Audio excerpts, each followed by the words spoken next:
Buenas noches, bienvenido a nuestra tercera sesión del curso Que prediques la palabra. Hemos estado viendo en las sesiones anteriores los recursos hermenéuticos, solamente para repetir.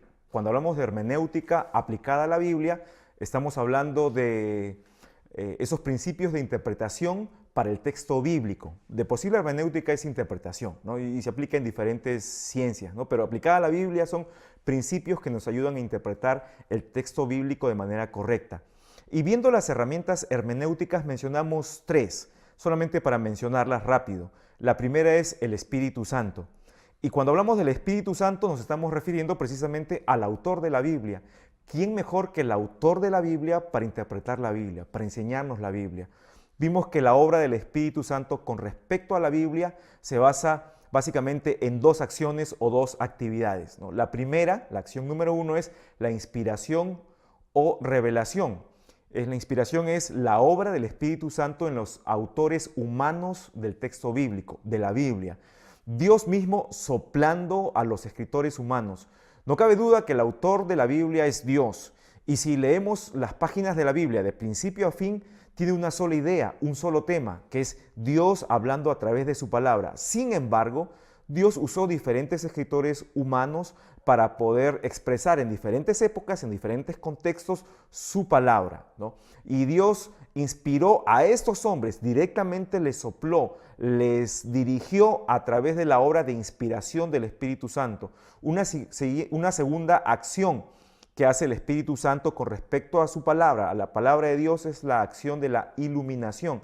¿Qué es la iluminación? Es la obra del Espíritu Santo sobre nosotros ahora, donde ya no hay más revelación, donde el texto bíblico está completo.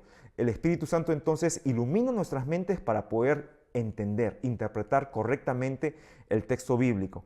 Vimos además dentro del recurso Espíritu Santo, vimos el perfil de la persona a la que el Espíritu Santo ilumina. El Espíritu Santo no ilumina a todos, por supuesto. Él ilumina a personas con cierto perfil, con ciertas características. Vimos que ese perfil incluye, en primer lugar, la característica de ser regenerado, porque solo quien ha nacido de nuevo puede entender la Biblia porque tiene el Espíritu Santo.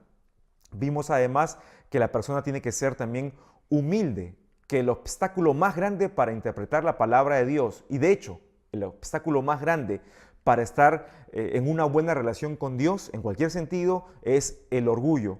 Vimos de que tú puedes jactarte de ser un buen expositor y te puedes sentir orgulloso de eso, pero eso no te convierte en un buen intérprete y mucho menos en un buen predicador de la palabra de Dios. Vimos un tercer requisito, que es ser obediente. Recuerda, el propósito de Dios al dejarnos su palabra no es volvernos teólogos, no es convertirnos en personas que seamos eruditos en el conocimiento de la Biblia, sino en hacernos sabios. Y la sabiduría tiene que ver con la vida cotidiana, con obedecer la palabra de Dios en la vida cotidiana. Entonces, si tú quieres entender la Biblia, tú tienes que predisponerte a obedecer lo que la Biblia va a decir. Y vimos como última característica en el perfil de aquella persona que el Espíritu Santo ilumina, vimos que tiene que estar comprometido con la gran comisión. Dios no nos ha mandado a tomar su palabra, su revelación y guardarla bajo 7 llaves, ¿no? Como si fuera un secreto. Dios quiere que entendamos la Biblia para poder explicar la Biblia a otros. Esa es la clave, ¿no? Y si tú no tienes el deseo, no tienes el compromiso de hablarles a otros de Dios, de exponer la palabra de Dios a otros, entonces lo más probable es que no vas a poder entender la Biblia, porque la palabra de Dios debe ser usada para ser transmitida. Esa es la clave, estar comprometido con la gran comisión. Eso es en cuanto al primer recurso, el Espíritu Santo. Pero tenemos un segundo recurso que vimos la sesión anterior, que es el estudio serio, personal de la palabra de Dios. La obra del Espíritu Santo en ningún sentido anula el esfuerzo que tú y yo debemos poner como personas por entender la palabra de Dios. Vimos que ese esfuerzo tiene que ser disciplinado e intencional. Vimos incluso algunos versículos donde Jesús, por ejemplo, reclama a sus discípulos. Les dice, ¿cómo? Viendo que alimenté 5,000, alimenté 4,000, ¿todavía no entienden? ¿No? Y apelando al uso de la inteligencia, ¿no? Al discernimiento, al razonamiento. encontramos que Pablo también dice esto en 1 Corintios, dice, les hablo como a sensatos, espero que juzguen lo que digo, que evalúen, que analicen. Eso tiene que ver con la actividad intelectual también. Pablo también en Romanos 12:2 nos dice que no debemos conformarnos a este siglo, no amoldarnos a la situación actual, sino más bien tener una mente transformada, renovada, y eso lo logramos a través de la palabra de Dios.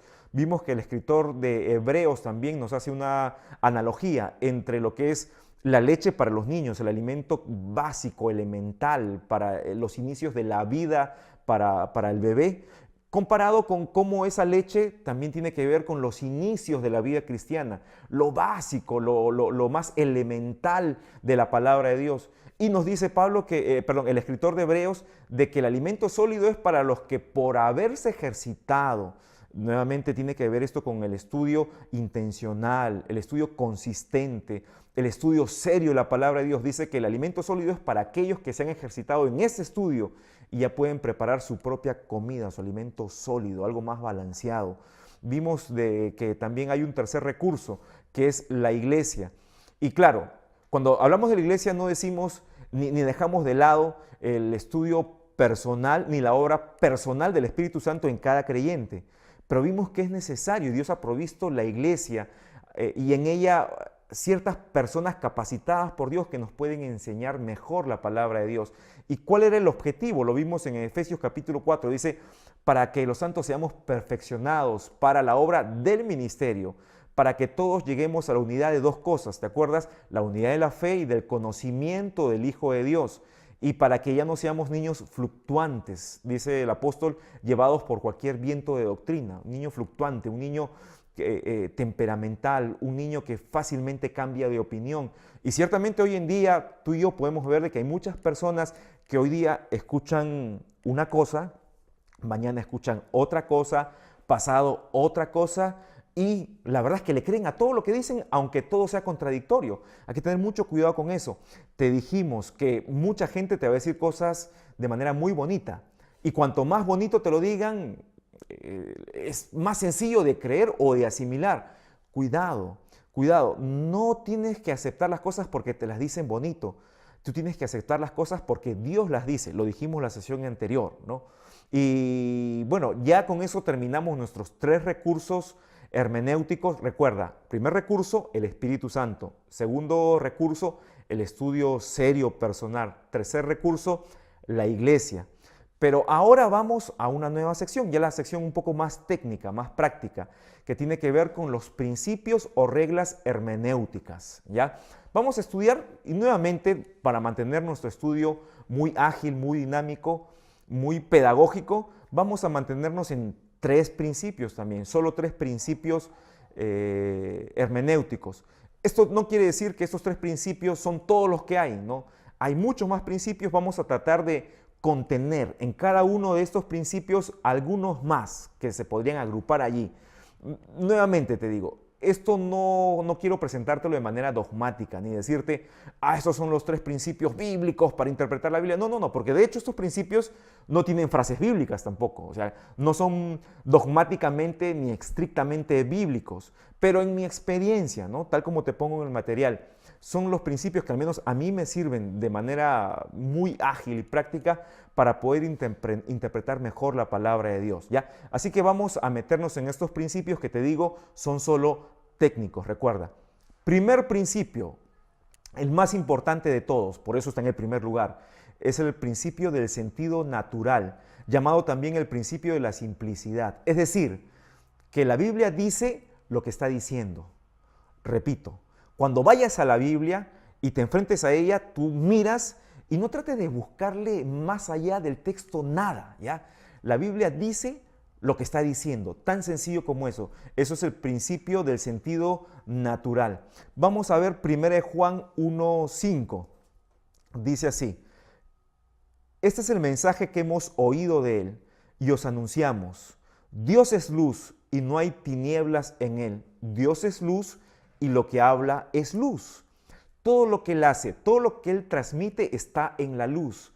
Dios no pretende transmitirte nada oscuro, nada velado, nada oculto, nada que haya que escarbar mucho. No. Dios es luz, recuerda.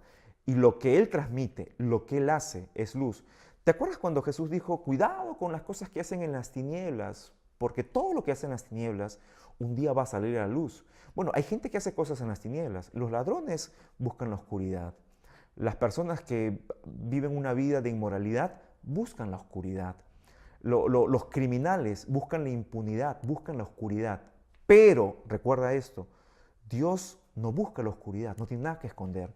Y cuando Él ha transmitido su palabra, no tiene nada que esconder en ella. Lo que nos ha puesto es lo que Él ha querido que entendamos. ¿Cómo es que Dios se ha caracterizado en su relación con el hombre? Dios se ha caracterizado por su amor, pero se ha caracterizado por su comunicación también.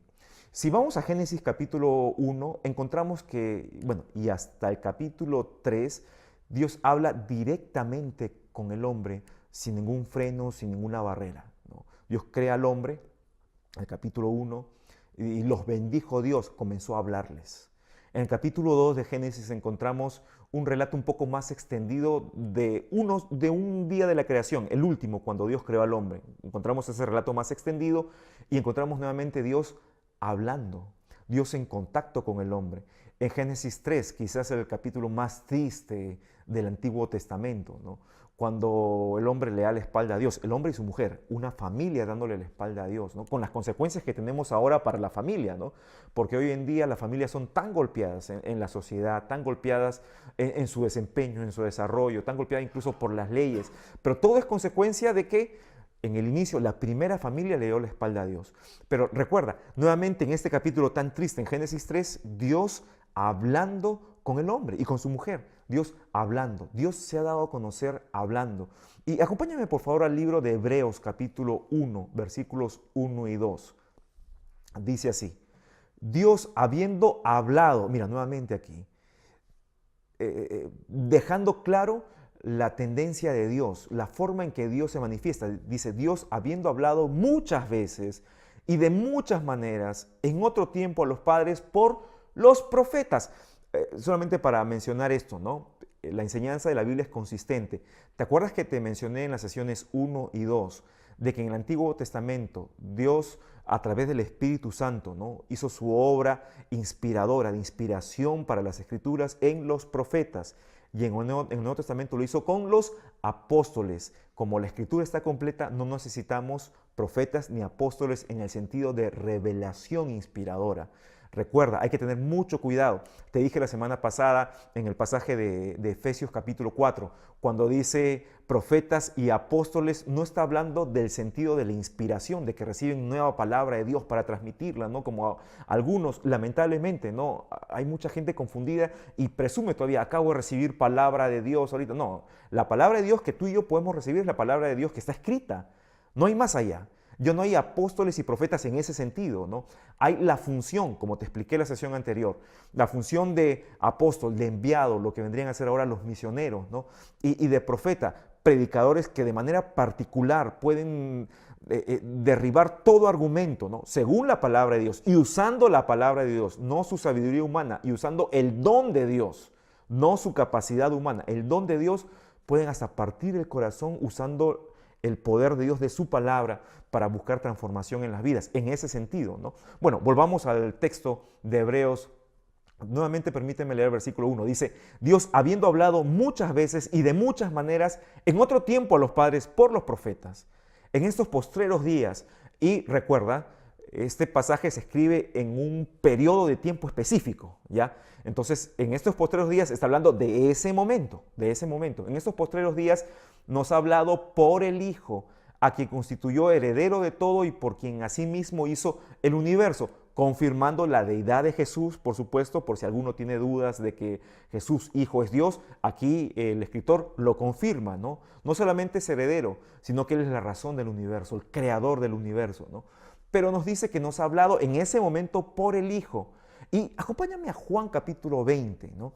Si el mensaje de Dios ultimadamente es el mensaje del Hijo, porque escucha bien, te voy a decir una gran verdad, toda la Biblia, Antiguo y Nuevo Testamento, apuntan a Jesús. El mensaje central de la Biblia es la gloria de Dios en la obra de Jesús. Toda la Biblia apunta a Jesús. Cuando tú y yo vamos a la Biblia, de alguna manera lo que estamos leyendo apunta al Señor Jesús.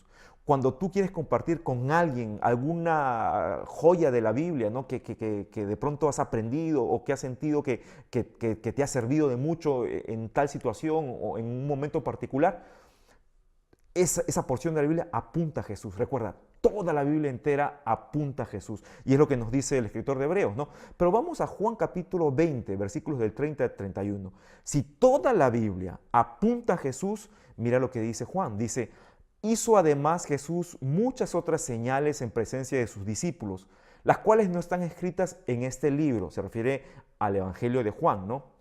Dice, pero estas se han escrito para que creáis que Jesús es el Cristo, el Hijo de Dios, y para que creyendo tengáis vida en su nombre. Y si vamos uniendo la Escritura con la Escritura, lo que dice el escritor de Hebreos va de la mano con lo que dice Juan en su Evangelio, ¿no? Donde él dice, y todo lo que se ha escrito apunta para que tú puedas creer en Jesús. El registro de todo lo que Jesús hizo está plasmado en la Biblia. Y el propósito de que esté plasmado en la Biblia, el único propósito es para que tú y yo podamos creer en Jesús, ¿no? Y si Dios ha hablado para que creamos, viene aquí una pregunta interesante. ¿Cómo podemos creer si no entendemos? ¿No te parece eso una buena pregunta? Piensa por un momento en las veces que tú te has sentido un poco frustrado o frustrada, porque de pronto has ido a la palabra de Dios y has dicho, pero no la entiendo, no sé cómo puedo hacer con esto, no entiendo la palabra de Dios. Dios nos ha hablado, entonces podemos concluir a través de su palabra de una manera entendible. Porque no tendría sentido de que Dios quisiera, y su objetivo es que creamos en Jesús, si es que no tenemos cómo llegar a ello y nos confundimos en la lectura. Todo en la Biblia apunta a Jesús. Ahora, hay que distinguir dos asuntos en este respecto. En primer lugar, la Biblia puede ser entendida en realidad por todos primigeniamente para la obra de salvación. El Espíritu Santo, como recurso más importante en el entendimiento de la Biblia, está encauzado para que tú y yo podamos, en primer lugar, entender que necesitamos a Jesús como Salvador. Por ahí empieza la obra del Espíritu Santo. Mira lo que nos dice Juan 16, 8, hablando de la obra del Espíritu Santo. Dice, y cuando Él venga, convencerá al mundo de pecado, de justicia y de juicio.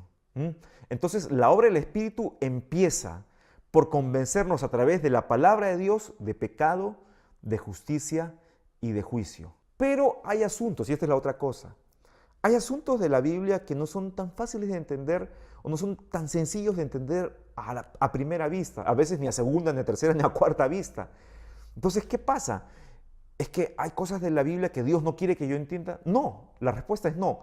Por supuesto que Dios quiere que tú entiendas su palabra, pero hay ciertas cosas que necesitan mirarse con mucho cuidado, con mucho cuidado. ¿Y por qué? Bueno, hay dos razones. La primera es obvia. Nuestras mentes han sido afectadas por el pecado también. ¿Te acuerdas que hace un momentito te mencioné el triste episodio de Génesis 3, cuando el hombre y la mujer le dieron la espalda a Dios? Bueno, no solamente fueron echados del Edén, no solamente perdieron la comunicación con Dios, sino perdieron la percepción correcta de Dios. Y eso tiene que ver con nuestra mente. El hombre natural, dice el apóstol Pablo, lo vimos, si mal no recuerdo, en la primera o segunda sesión, no puede entender las cosas espirituales. Por eso es que nuestra mente, lamentablemente afectada por el pecado, no nos permite entender como quisiéramos, ¿no? Con la velocidad y sencillez que quisiéramos, la palabra de Dios.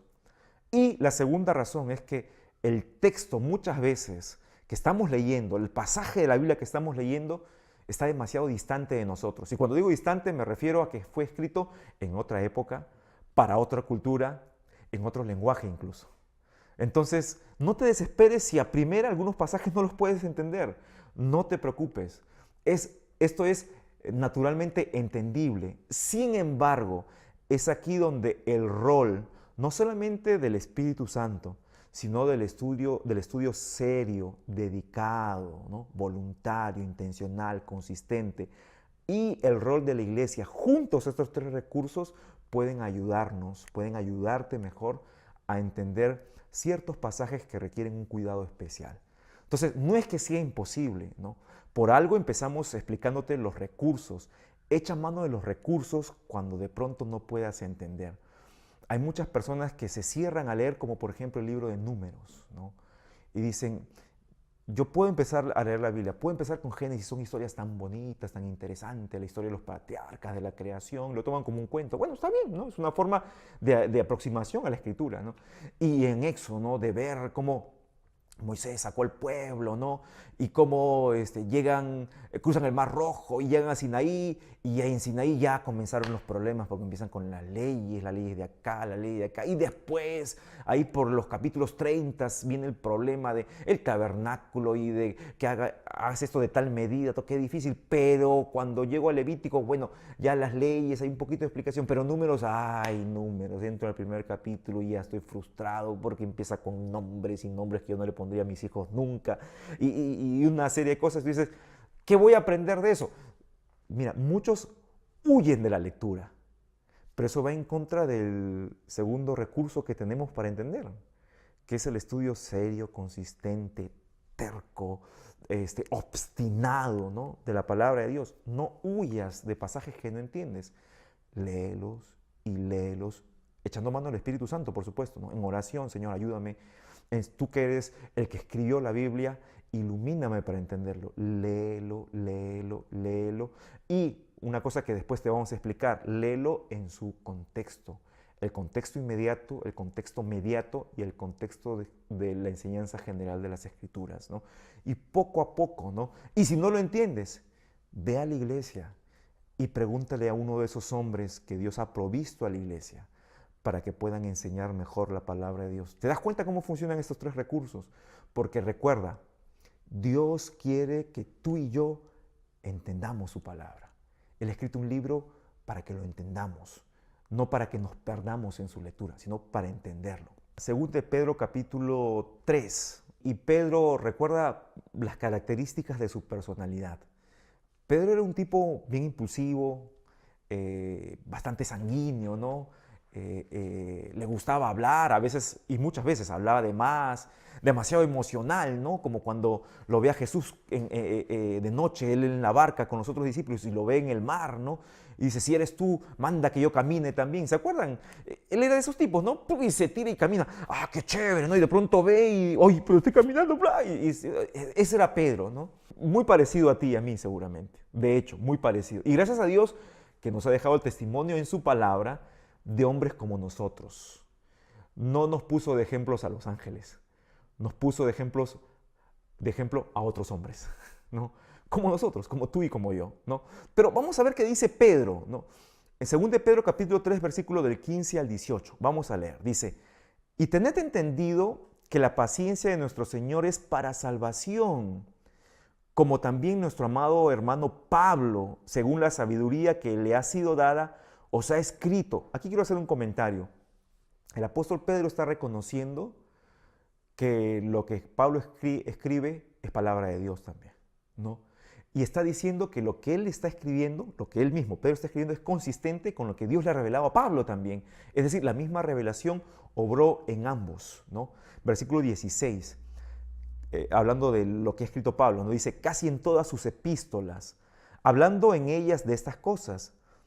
Ojo con esto, dice, entre las cuales hay algunas, ¿qué dice allí? Dice, difíciles de entender. Qué interesante, ¿no?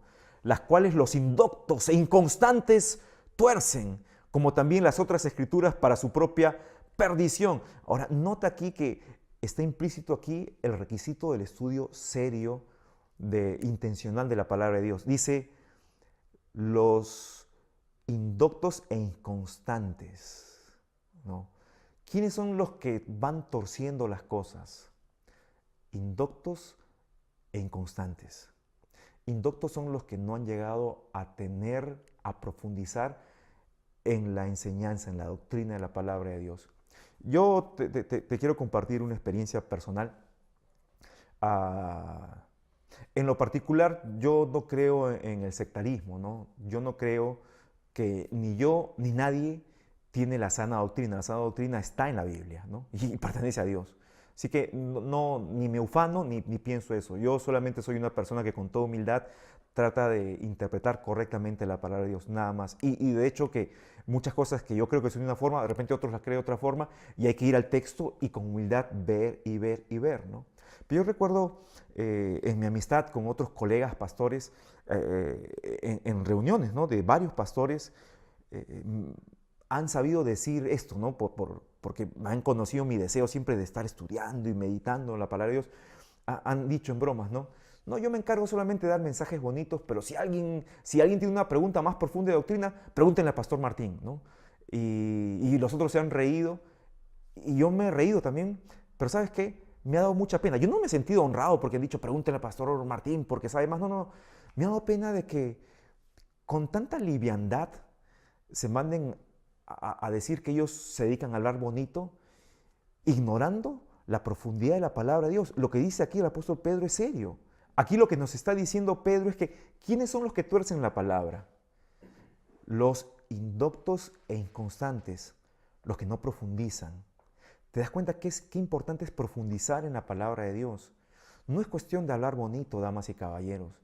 Si tú puedes profundizar la palabra de Dios y le puedes añadir como valor agregado, ¿no?, el hablar bonito, y si esto viene de un don espiritual, ¿no?, que Dios te ha capacitado, en buena hora. ¿Cuántas personas del cuerpo de Cristo son bendecidas de manera local y de manera global por gente que puede meditar profundamente la palabra de Dios y enseñarla apropiadamente? Sin embargo, ¿no?, hay que tener cuidado porque Pedro aquí dice que los que tuercen lo hacen, dice, para su propia perdición. Y yo agrego, ¿no?, en ningún sentido digo que esté incompleta la palabra de Dios, ¿no?, pero yo agrego, para su propia perdición y la perdición de muchos que le siguen hoy en día.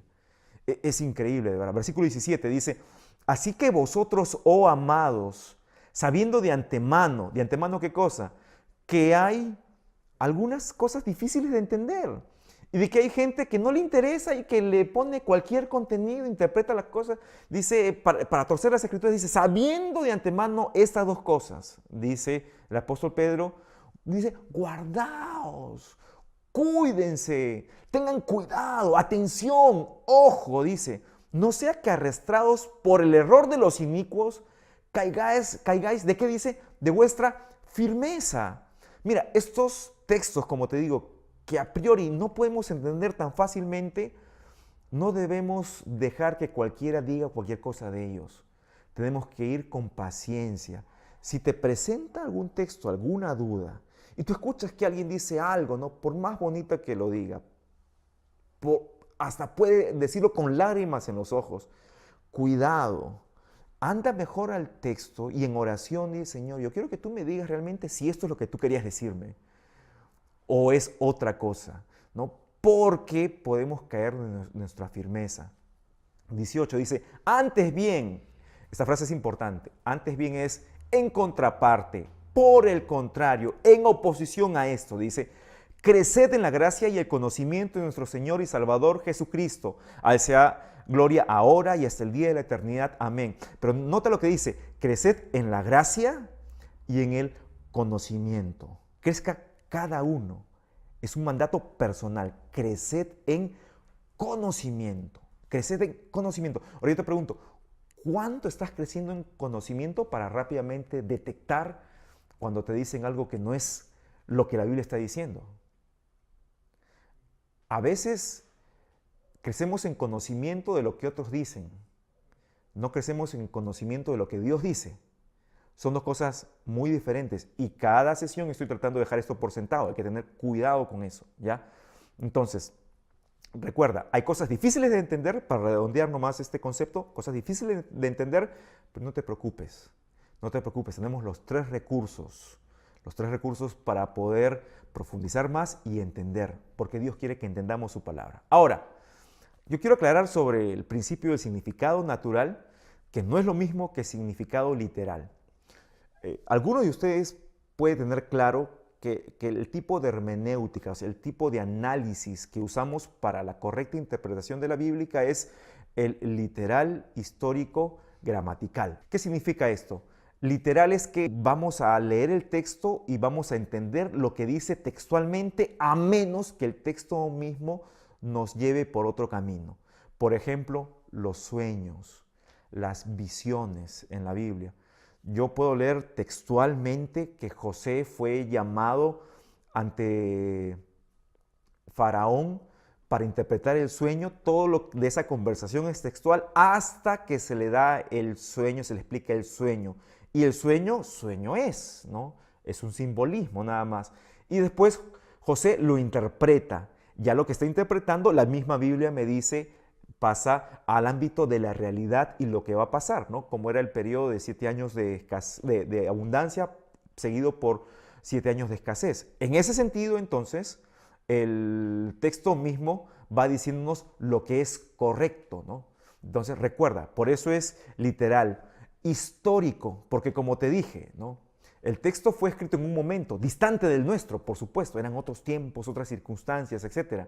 Tenemos que interpretar el texto de acuerdo a lo que el escritor estaba viviendo o estaba viendo en ese momento, su circunstancia de ese momento, presente para él en ese momento.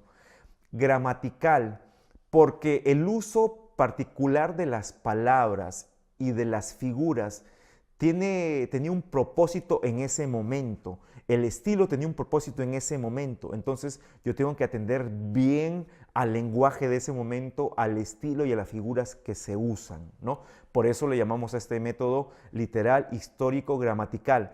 Pero sentido natural, volviendo a lo que te dije hace un ratito, no es lo mismo que significado literal o sentido literal, ¿ya? Hay algunas cosas que son figurativas y no las puedo tomar de manera literal. Por ejemplo, acompáñame a Juan capítulo 3. Esta es una charla muy interesante que tiene Jesús con un hombre llamado Nicodemo, un principal entre los judíos en esa época. Era uno de los líderes religiosos. Él dice en versículo 1, había un hombre de los fariseos que se llamaba Nicodemo, un principal entre los judíos. Este vino a Jesús de noche y le dijo, Rabí, sabemos que has venido de Dios como maestro, porque nadie puede hacer estas señales que tú haces si no está Dios con él. Una cosa que entender, Nicodemo, por su posición como fariseo, se encontraba en una disyuntiva, ¿no? Él quería saber más de Jesús y él quería saber personalmente de Jesús, ¿no? Y aquí yo quiero decirte que esa debería ser nuestra actitud siempre. Si tú quieres saber más de Dios, no te vayas a una conferencia, vete a la Biblia. Si tú quieres saber más de Jesús, pues dobla tus rodillas, ¿no? Ahí junto a tu cama, abre tu Biblia y en actitud de oración, ¿no? Comienza a leer la Biblia. Nicodemo tuvo esa actitud, pero Nicodemo tenía un problema. Por su posición y por el qué dirán, tenía vergüenza. Por eso vino a buscar a Jesús de noche, ¿no? Y le dijo, Jesús, esto es lo que yo creo de ti. Yo creo que tú eres un maestro exaltado, ¿no? Un maestro especial, diferente, pero un maestro nomás. Yo quisiera saber, como dirían los mexicanos, ¿no? ¿Qué onda contigo, no? ¿Qué hay contigo, Jesús? ¿Qué pasa contigo, no? Versículo 3, respondió Jesús y le dijo, de cierto te digo, cada vez que en la Biblia encuentres de cierto, 2 veces cierto, es decir, esto es una gran verdad, ¿no? Todo lo de la Biblia es verdad, pero de alguna manera Jesús, cuando usa esta frase, quiere especial atención en esta verdad, ¿no? Dice, que el que no naciere de nuevo no puede ver el reino de Dios. Y Jesús le responde así a Nicodemo, ¿no? Nicodemo le dice, yo sé que tú eres un gran maestro, porque lo que tú haces, la verdad es que yo tengo mis años ya de vida y no he visto a nadie hacer eso. Y yo como fariseo, como estudioso de las Escrituras, yo he inquirido, he meditado, he analizado y no he visto este caso. Esto es un caso raro, de verdad. No cabe duda, dice Nicodemo en su fe personal, no cabe duda de que tú eres un maestro especial, mejor que superior a todos. Pero él no captaba lo que era Jesús. No captaba que él era el Mesías prometido. No captaba que él era el rey, el que venía descendiente de David. No lo captaba. El que iba a instaurar el reino de Dios, no lo captaba. Por eso Jesús le dice, el que no nace de nuevo no puede captar las verdades del reino. No, qué interesante es eso. Por eso te decía que entre el perfil de la persona que el Espíritu Santo ilumina para entender las verdades de la palabra de Dios, el primer rasgo, la primera característica es haber nacido de nuevo, ser regenerado. Ahora, Jesús introduce un tema interesante, nacer de nuevo. Ahora, si lo tomamos de manera literal, nos va a pasar lo que le pasó a Nicodemo. Nicodemo escuchó a Jesús y lo tomó de manera literal. Versículo 4 dice, Nicodemo le dijo, ¿cómo puede un hombre nacer siendo viejo?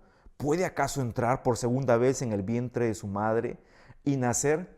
Y ese es el problema que muchos de nosotros cometemos. Decimos, bueno, la Biblia, todo tiene que ser literal. Momento, es literal hasta que encontramos que es una figura literaria. Y cuando es una figura literaria, ya sea hablada o escrita, como sea, entonces mi entendimiento cambia. Mi entendimiento cambia, ¿no? Nicodemo no lo entendió así. Pero Jesús le estaba hablando de otra cosa. Versículo 5 dice, respondiendo Jesús, de cierto te digo, que el que no naciere de agua y del Espíritu no puede entrar en el reino de Dios. Y luego sigue explicándole en lo que consiste el nuevo nacimiento. Está hablando de un nacimiento espiritual, ¿no? Y cómo era la forma de este nacimiento espiritual, que tú y yo deberíamos haber tenido ya, si es que hemos puesto nuestra confianza en Jesús, ¿no? Pero el asunto es, hay que tener cuidado, ¿no? Que hay cosas que no debemos tomarlas literalmente, porque están hablando de otro tema, de otro asunto específico, ¿no? O en el mismo Juan, acompáñame al capítulo 4, ahí nomás, en el siguiente capítulo. Versículo 1 dice, cuando pues el Señor entendió que los fariseos habían oído decir, Jesús hace y bautiza más discípulos que Juan, aunque Jesús no bautizaba sino sus discípulos, salió de Judea y se fue otra vez a Galilea. Y le era necesario pasar por Samaria. Jesús, como buen judío, debería evitar mezclarse, incluso pasar por el terreno de los samaritanos. Después vamos a hablar más de esto cuando hablemos de otro principio de interpretación, pero por historia no podían mezclarse, a pesar de que ambos, samaritanos y judíos, samaritanos al norte, judíos al sur geográficamente hablando, eran el pueblo de Dios juntos, ¿no? Sin embargo, no se mezclaban, ¿no? Bueno, ya después hablaremos de eso, ¿no? Pero Jesús pasó, se vio obligado a pasar por Samaria. Dice, vino pues a una ciudad de Samaria llamada Sicar, junto a la heredad que Jacob dio a José, y estaba allí el pozo de Jacob. Entonces Jesús, cansado del camino, se sentó así junto al pozo, era como la hora sexta. Vino una mujer de Samaria, una del pueblo, ¿no? A sacar agua, y Jesús le dijo, dame de beber, ¿no? Y bueno, siguen con la conversación. La mujer disputa sobre por qué si eres judío me hablas. Pero el versículo 10 dice, respondió Jesús y le dijo, si conocieras el don de Dios, ¿y quién es el que te dice? O sea, si supieras con quién estás hablando, ¿quién es el que te dice, dame de beber? Tú le pedirías a él y él te daría agua viva. Muchas veces no sabemos con quién estamos tratando en la vida cristiana. Y no hablo de tratando con tus pares, ¿no? Con la gente que te rodea, con tu familia, con tus vecinos, con tu mamá, tu papá, tu perrito, tu tía, tu tío, tu pastor, con quien sea. No te hablo de ellos. Te digo que principalmente en la vida cristiana, en tu vida, tú estás tratando con Dios, porque Él te está viendo todo el tiempo, ¿no? Y a veces somos ignorantes voluntarios, ¿no? De quién es Él, de con quién estamos lidiando, de con quién estamos caminando, ¿no? Mucho cuidado, por favor, mucho cuidado. Pero Jesús le dice, tú no sabes, no tienes ni la menor idea de con quién estás hablando. Si lo supieras, me pedirías agua. Y la mujer ante eso se pone a la defensiva, ¿no? La mujer le dijo, Señor, no tienes con qué sacarla y el pozo es hondo. ¿De dónde pues tienes el agua viva? Y mira, Jesús, cuando le habla de agua viva, no estaba hablando del agua, el líquido elemento para beber, H2O, no estaba hablando de eso, ¿no? Jesús estaba hablando de lo que Él podía darle a ella, a su vida, de una vida espiritual, de una regeneración espiritual. Y la mujer no entiende esto y nuevamente el error de tomar como literal lo que tiene un sentido figurado. Pero Jesús estaba hablando de un tema espiritual, no de lo que ella estaba interpretando literalmente algo que no era literal, ¿no? Y bueno, podríamos buscar más pasajes así para entender la diferencia, ¿no? Una cosa es el sentido natural y otra cosa es el sentido literal. ¿Dejaba de ser natural lo que Jesús estaba explicándole a Nicodemo? No, porque si lees todo el pasaje, te vas a dar cuenta que no hay nada más natural que la explicación que Jesús le estaba dando, y la figura que usó fue la correcta. Cuando habla Jesús con la mujer samaritana, nada más natural para el mensaje que él le quería dar que usar la analogía del agua, transmitiéndole el mensaje del agua de vida que él podía ofrecerle. Nada más natural, pero no era literal, ¿ya? Eso simplemente para establecer la diferencia.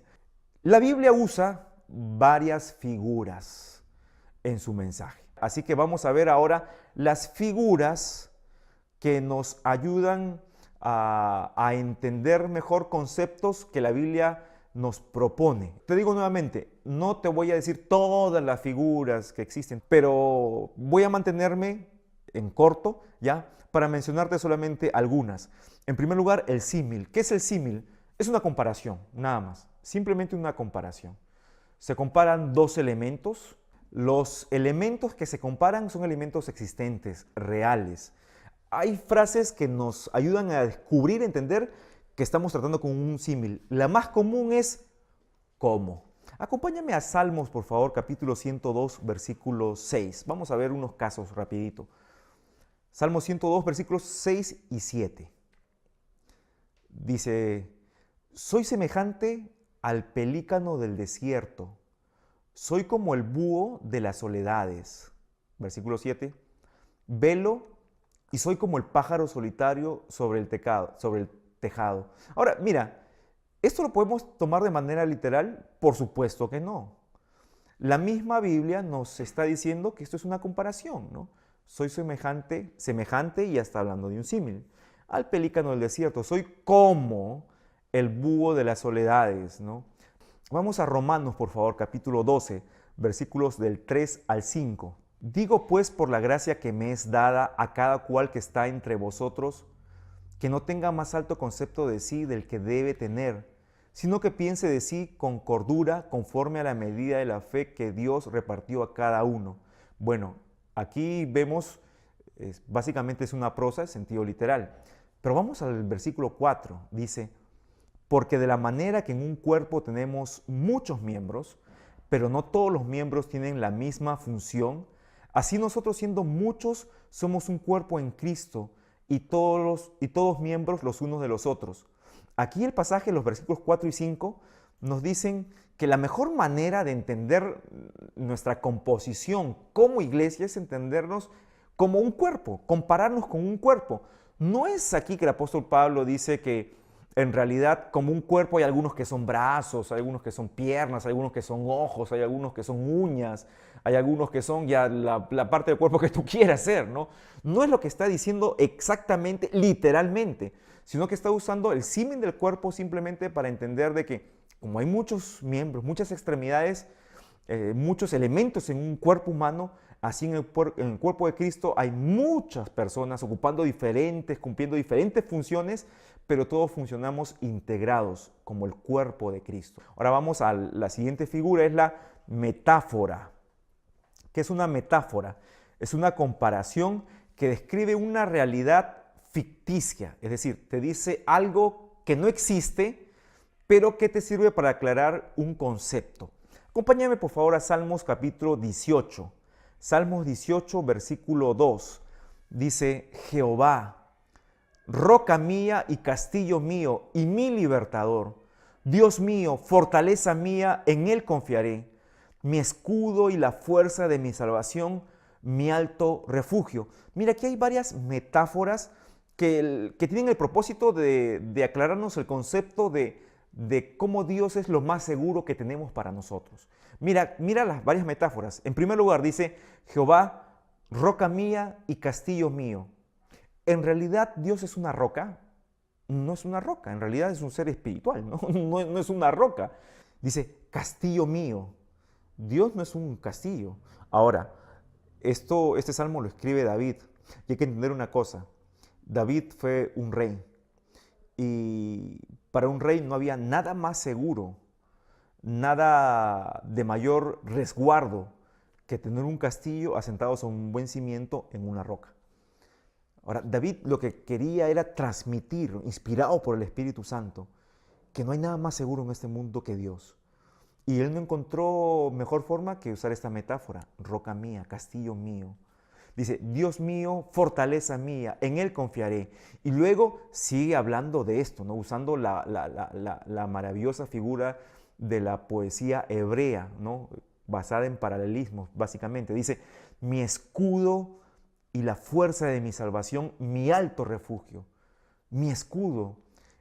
Es que Dios es un escudo. Quizás David tenía en mente las luchas. Recuerda que David era un rey, pero un rey guerrero. Recuerda que él empezó su vida, su trayectoria hacia el trono, ¿no? Y el darse a conocer con el pueblo por la gran victoria contra Goliat, ¿no? Y él dice, mi escudo, diciendo que, y afirmando que entre tantos enemigos que él tenía y en tantas disputas que él se encontraba, más allá de su escudo físico que él se ponía, ¿no?, para defenderse, estaba Dios que lo protegía, ¿no? Vamos ahora, por favor, a Salmo 71:3. Sé para mí una roca de refugio. Ah, mira, otra vez. A donde recurra yo continuamente. Tú has dado mandamiento para salvarme, porque tú eres mi roca y mi fortaleza. Nuevamente la metáfora de Dios como una roca. En el Nuevo Testamento también tenemos esto. Mateo 5, versículo 13. Dice, vosotros sois la sal de la tierra. La sal de la tierra. Y no es que, hablando de los discípulos, no es que ellos eran sal.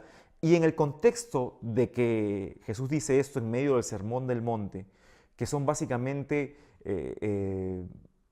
las regulaciones éticas que Dios nos ha dejado, que Jesús nos ha dejado para que vivamos en esta tierra mientras esperamos su segunda venida, no es que ni sus discípulos en ese momento y nosotros ahora somos sal. Entonces cuando Jesús dice, vosotros sois la sal de la tierra, está usando una metáfora, no cabe duda, ¿no? Vamos a otra figura literaria, alegoría. ¿Qué es una alegoría? Es una metáfora más larga, ¿no?, muy extendida, donde cada detalle o todos los detalles de la alegoría, todos son interpretables. La enseñanza de la alegoría siempre está contenida en la alegoría misma. Esa es otra característica, ¿ya? Vamos a ver unos ejemplos. Te mencioné el vosotros sois la sal de la tierra, contenido en Mateo 5, ¿no? Vamos a ver un poquito más de este pasaje, ¿ya? Mateo 5, del 14 al 16. Dice, vosotros sois la luz del mundo. Una ciudad asentada sobre un monte no se puede esconder. Ni se enciende una luz y se pone debajo de un almud, sino sobre el candelero, y alumbra a los que están en casa. Así alumbre vuestra luz delante de los hombres para que vean vuestras buenas obras y glorifiquen a vuestro Padre que está en los cielos. Aquí vemos varias metáforas, una tras de otra, pero todas concatenadas, toman un solo tema, la luz. La luz. Y cuando son varias metáforas concatenadas unas después de otras, pero sobre un solo tema, entonces estamos frente a una alegoría. Ya dice, vosotros sois la luz del mundo. Eso es una metáfora. Y luego dice, una ciudad asentada sobre un monte no se puede esconder. Es otra alegoría, pero que tiene que ver con el concepto que nos quiere transmitir la primera alegoría. 15 dice, ni se enciende una luz, o retoma la primera alegoría, la primera metáfora, y dice, ni se enciende una luz y se pone debajo de un almud. Y está usando otra figura, otra metáfora, el almud, para enseñarnos algo más respecto a la metáfora de la luz, ¿no? Dice, sino sobre el candelero. Y está usando otra cosa más, otro elemento más, un candelero, y alumbra a todos los que están en casa. Y está hablando ahora de una casa, está poniendo esa lucecita. Ojo, esto es importante, cuando Jesús le habló esto a la gente de esa época, la gente no estaba pensando en los focos eléctricos, ¿ah? No estaba pensando en las luces LED, no estaba pensando en las linternas, ni estaba pensando en la función de linterna que tenía tu celular inteligente, ¿no? Por eso es importante, por eso te dije casi al comienzo, que a veces el texto es tan distante que no apreciamos exactamente. Cuando Jesús dice, se enciende una luz, no está hablando de presionar el conmutador, ¿no?, de pared, ¿no?, y se hace la luz de tu casa, ¿no? Estaba pensando de un candelero donde se pone una vela, ¿no? Lo ponían en un lugar visible para que todos en la casa vean. Esa es la idea que la audiencia primigenia de este pasaje entendió, ¿no? O sea, cuando Jesús dijo, vosotros sois la luz del mundo, ellos pensaron una cosa muy distinta a lo que tú y yo de repente podemos pensar. ¿no? Entonces Jesús comienza a desarrollar la metáfora con otra metáfora, con otra metáfora, y la va convirtiendo en una alegoría porque llena de elementos un concepto, ¿no? Y en el 16 explica todo lo que dijo en esa alegoría. Dice, así alumbre vuestra luz delante de los hombres para que vean, y aquí lo revela todo, vuestras buenas obras y glorifiquen a vuestro Padre que está en los cielos, ¿no? Y la enseñanza del 16 se desprende de lo que está contenido dentro de la alegoría. Vamos a Juan 10, por favor, versículos del 1 al 11. Dice, de cierto os digo, el que no entra por la puerta en el redil de las ovejas, sino que sube por otra parte, ese es ladrón y salteador. Ahora Jesús comienza a hablar de su relación al estar aquí en la tierra y cómo Él le ofrece la posibilidad de salvación, ¿no? Y Él empieza a plantearlo esto con una alegoría, la alegoría de las ovejas y del pastor y del que no es pastor, o de los que no son pastores, ¿no? Dice, el que no entra por la puerta en el redil de las ovejas no es pastor, sino que es ladrón y salteador. Dice 2, mas el que entra por la puerta, el pastor de las ovejas es. A este abre el portero y las ovejas oyen su voz, y a sus ovejas llama por nombre y las saca. Ahora, nuevamente, ¿qué entendió la primera audiencia? ¿No? ¿Dónde guardaban las ovejas? Las guardaban aparentemente en algunos lugares donde habían algunas personas contratadas para cuidar. La función del pastor era sacar, alimentar a las ovejas. Entraba, las sacaba, las llevaba a alimentar, y los pastores desarrollaban, no sé si tú has tenido algún tipo de cercanía con la vida del campo, pero hasta ahora, incluso en nuestro país, el Perú, también se desarrolla esta actividad, ¿no? Esta actividad pastoril. Y los pastores en esa época y en esta desarrollan una relación especial con los animalitos, con las ovejitas. Tanto así que las ovejas literalmente, esto es verdad, ¿no? Yo lo he podido ver, conocen la voz del pastor. Entonces, cuando acababa la labor del pastor, guardaba las ovejas y había un guardián que abría, las recibía y siempre estaba ahí para decir qué ovejas eran de qué pastor, ¿no? Entonces, esta figura era clarísima para la gente de esa época. Por eso Jesús usa esta figura, ¿no? 4 dice, y cuando ha sacado fuera todas las propias, recuerda que te dije, en estos lugares donde se metían las ovejas, había gente que cuidaba y sabía qué pastores podían entrar y qué ovejas eran de qué pastor. Por eso, nuevamente, Jesús sigue trabajando en esta figura que ellos conocían porque sacaba solamente las suyas, ¿no? Cuando dice, acaba de sacar las propias, va delante de ellas y las ovejas le siguen porque conocen su voz. Más al extraño no seguirán, etc. No quiero ir más allá del texto, pero el versículo 6 dice, esta alegoría les dijo Jesús, pero ellos no entendieron qué era lo que les decía. Volvió pues Jesús a decirles, de cierto os digo, yo soy la puerta de las ovejas. Todos los que antes de mí vinieron ladrones son y salteadores, pero no los oyeron las ovejas. Yo soy la puerta. El que por mí entrare será salvo, y entrará y saldrá y hallará pastos. El ladrón no viene sino para hurtar y matar y destruir. Yo he venido para que tengan vida y para que la tengan en abundancia. Y luego dice el 11, yo soy el buen pastor. No solamente es la puerta, no solamente es el acceso al lugar de protección, al lugar donde deben estar las ovejas, sino que además Él es el buen pastor, el que da su vida, el que las saca, el que las cuida, ¿no? Es así como Jesús quiso revelar esta enseñanza a través de esta alegoría. Y finalmente tenemos una última figura literaria, la parábola. ¿Qué es la parábola? Es una historia con elementos y hechos reales, o sea, identificables, que quien escuchaba la parábola podía entender, estas situaciones pasan de verdad, pero que enseñan una sola verdad. ¿Te acuerdas en el último pasaje que hemos visto de Jesús y las ovejas? Enseña dos verdades contenidas en el pasaje, dentro del mismo pasaje. Jesús es la puerta y Jesús es el pastor. Aparte de deslindar otras verdades subyacentes que tienen que ver con los que no son ni puerta ni pastor, son ladrones y buscan la destrucción de las ovejas, ¿no? Pero la parábola nos traslada una única verdad, ¿no? Y la enseñanza final de la parábola está fuera de la parábola, la trasciende. Esa es otra característica. Vamos a Mateo capítulo 13, versículos de 3 al 8, por favor. Dice, y les habló muchas cosas por parábolas, diciendo, he aquí el sembrador salió a sembrar. Y mientras sembraba, parte de la semilla cayó junto al camino, y vinieron las aves y la comieron. Parte cayó en pedregales donde no había mucha tierra, y brotó pronto porque no tenía profundidad de tierra. Pero salido el sol se quemó, y porque no tenía raíz se secó. Y parte cayó entre espinos, y los espinos crecieron y la ahogaron.